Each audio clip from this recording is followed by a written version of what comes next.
శ్రీ మహాగణాధిపతి నమ, శ్రీ సరస్వతి నమ. భక్తులరా, వ్యాస మహర్షి రచించిన భాగవత మహాపురాణం చెప్పుకున్నాం. ఇందులో భాగంగా నిన్నటి వరకు మనం 4 స్కందాలు పూర్తి చేసి 5వ స్కందాన్ని 38 భాగాలుగా చెప్పుకున్నాం. ఈ రోజున 39వ భాగాన్ని చెప్పుకునే ముందు వ్యాస భగవాను ప్రార్థన చేసుకుందాం. వ్యాసాయ విష్ణు రూపాయ వ్యాస రూపాయ విష్ణవే నమో వై బ్రహ్మణదేవాశిష్టాయ నమో నమ. సమర్థ సద్గురు సాయినాథ్ మహారాజ్ కీ జై. ఇలా వర్షం గురించి చెప్పుకుంటున్నాం మనం. అందులో ఉన్న నదుల గురించి. ఆ నదీ రసాలు చాలా ఎర్రగా ఉంటాయి. అది మందరాచలం నుండి బయలుదేరి తూర్పు వైపుగా ఇలావత వర్షాన్ని ఒరుసుకుంటూ సాగిపోతుంది. ఆ నదీ తరంగాలు అందరినీ కూడా పవిత్రం చేస్తుంటాయి. ఆ నదీ జలాల్లో పార్వతీదేవి చెలికెత్తులైన యక్ష స్త్రీలు స్నానం చేస్తారు. దాంచే వారి అవయవాలన్నీ కూడా సుగంధభరితాలై వారి శరీరం అందరి దివ్య పరిమళాలని గ్రహించిన వాయువు 10,000 యోజనాల పర్యంతం సుగంధాలు వెదజల్లుతుంది. ఏ వాయువు? ఆ పార్వతీదేవి చెలికెత్తల మీద నుంచి వచ్చిన గాలిట. అంటే ఇంకా ఆ యక్ష స్త్రీలు ఎటువంటి సుగంధ పరిమళాలని ధరించారో తెలుస్తుంది, పూసుకున్నారు. మేరు మందర పర్వతం మీద నేరేడు పండ్లుంటాయి. మిక్కిలి చిన్న గింజలు కలిగిన ఆ పళ్ళు పెద్ద ఏనుగులంత ఉంటాయి ఒక్కొక్క పండు. చెట్ల నుండి రాలి పెద్ద ఎత్తు నుండి పడి పగిలిన ఆ పండ్ల రసమే ప్రవాహంగా ఆ కొండ మీద జాలువారుతుంది.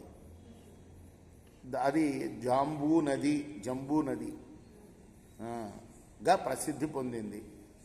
జంబూ అంటే బంగారం అన్నమాట. ఆ నేరేడు పండ్ల రసమే నదిగా ప్రవహిస్తుంది. సాటిలేని ఆ నది ఇలావృత వర్ష ప్రదేశాన్ని తలుపుతూ ఆ భూభాగం మీద ప్రవహిస్తుంది.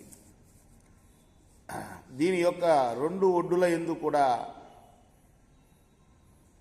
ఉన్న మట్టి నాని వాయు సూర్య సంపర్కం వల్ల పరిపక్వమై బంగారంలాగా మారిపోతుంది. ఎందుకు దానికి బంగారం జంబూ నది పేరు వచ్చిందో చెప్తున్నాడు. అదనమాట. మంచి వన్నే గల ఆ శుద్ధ సువర్ణాన్ని దేవతలు, గంధర్వులు మొదలగు వారు తమ భార్యలతో కూడా భూషణాలుగా చేసుకొని అలంకరించుకుంటారు. శుద్ధ బంగారం, ఏదో 12 క్యారెట్లు 22 క్యారెట్లు కాకుండా 100% బంగారం అన్నమాట. సుపార్శ్వం అనే పర్వతం మీద పెద్ద కడిమి చెట్టు గట్టిగా పాతుకుని ఉన్నది. ఆ వృక్ష కోటరాల నుండి 5 బారల చుట్టుకొలత గల మధుర ధారా ప్రవాహాలు 5 దిక్కులు వ్యాపిస్తుంటాయి. ఒక్కొక్క ప్రవాహం 5 బారల వెడల్పు కలిగి చిన్న నదిగా ఉంటుంది. ఈ 5 ప్రవాహాలు సుపార్శ్వ పర్వత శిఖరం మీద నుండి కిందకి ప్రవహిస్తూ అతడికి పడమర దిశగా ఉన్న ఇలావృత వర్షం పడమటి భాగాన్ని తరుపుతుంటాయి. ఆ 5 తేనె ప్రవాహాలను ఆస్వాదించిన వారి ముఖాల నుండి వెలువడిన పరిమళం చుట్టుపక్కల 100 యోజనాల పర్యంతం సుగంధాన్ని వ్యాపింపజేస్తుంది. ఓ రాజా, కుముద పర్వత శిఖరం మీద బాగా పెరిగిన శతవల్కం అనే పెద్ద మర్రి చెట్టు గట్టిగా పాతుకొని ఉన్నది. ఆ మర్రిమాను కొమ్మల ఊడల నుండి కిందకు పాలు, పెరుగు, నెయ్యి, తేనె, బెల్లం ఇంకా అనేక రుచులు కలిగిన ఆహార పదార్థాలు ఎప్పుడు కూడా ఉత్పత్తి అవుతూ ఉంటాయి. వస్త్రాలు, పానుపులు, ఆసనాలు, నగలు మొదలైన వస్తువుల్ని ఆ వృక్షం కోరిన వారికి కోరింది ప్రసాదిస్తుందిట. వృక్షం ఆ మర్రిమాను కోరిన కోరికలు తీరుస్తూ ఏం చెట్టు అది? మర్రి చెట్టు. అది ఎవరికి ఏం కోరితే అది ఇస్తుందిట. ఆ మర్రిమాను కోరిన కోరికలు అలా తీరుస్తూ ఇలావృత వర్షంలో నివసించే ప్రజలకందరికీ కూడా సమస్త విధాలైన సుఖ సంపత్తిని ప్రసాదిస్తుంది.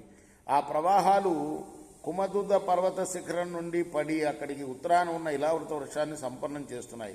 ఆ ప్రవాహం నుంచి లభ్యమయ్యే ఆహార పదార్థాలు వాడడం వల్లను ఆ ప్రదేశంలో అయాచితంగా దక్కే సుఖ భోగానుభవాలను అక్కడ ఎవరికి కూడా ముసలితనం రాదు, చర్మం ముడతలు పడదు, జుట్టు నెరిసిపోదు, శరీర దుర్గంధం ఉండదు, మరణ భయం అనేది అసలే లేదు, చలి ఎండ బాధలు ఉండనే ఉండవు. వారికి జీవించి ఉన్నంతకాలం సర్వోత్కృష్టమైన సుఖమే సుఖంగా ఉంటుంది. రేపు మనం ఈ ఇలావృత వర్షాన్ని ఇంకా మనం పూర్తి చేయలేదు, పూర్తి చేసే ప్రయత్నం చేద్దాం రేపు. కృష్ణార్పణమస్తు. సాయి కృష్ణార్పణమస్తు. స్వస్తి ప్రజాభ్య పరిపాలయంతా న్యాయేన మార్గేణ మహిమహీషా గో బ్రాహ్మణేభ్యः శుభమస్తు నిత్యం. లోకాः సమస్తాः సుఖినో భవంతు. కృష్ణార్పణమస్తు. సాయి కృష్ణార్పణ. శ్రీ సచ్చిదానంద సద్గురు సాయినాథ మహారాజ్ की जय. చేకోరా హారతి దిగో సద్గురునాథ దేవా సాయినాథ. పాంచభౌతిక తత్వములనే హారతులిత్తుమురా.